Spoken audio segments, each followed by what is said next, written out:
Pre, sound check na nga natin yung kinabit natin basuri dyan. Bigyan mo kami ng konting tugtog. Isa pa. Yan.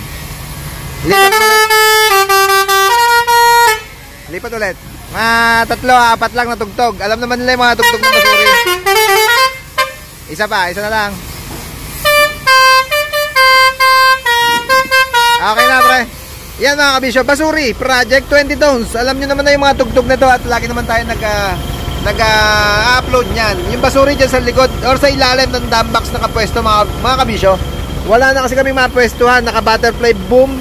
Yung aircon nyan, dito yung condenser sa may tapat din nung pinwestuhan natin ng basuri. Kung iisipin nyo, baka sabihin nyo, bababasa, masisira.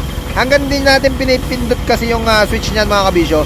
Hindi mag-open yung valve nyan. Kaya okay lang na yan sa ilalim yan. At lagi naman pabuga yan, hindi pahigop. Laging pabuga, kaya kung magkakatubig ba ng bagya, ibubuga rin niya mga kabisyo pag sinwitch natin.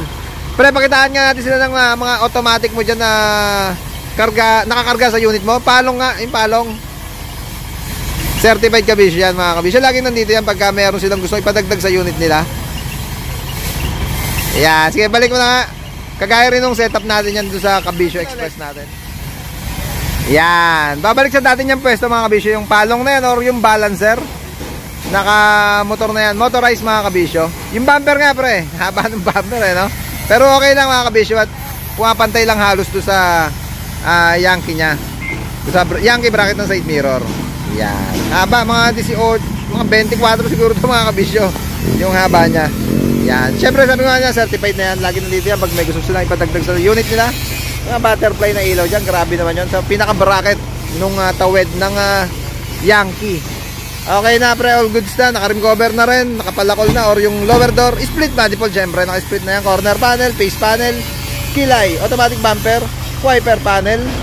At sabi ko nga, ayan, split manifold.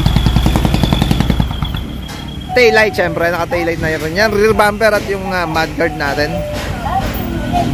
Pa-exit na sila. Unit from Angat, Bulacan. Iyan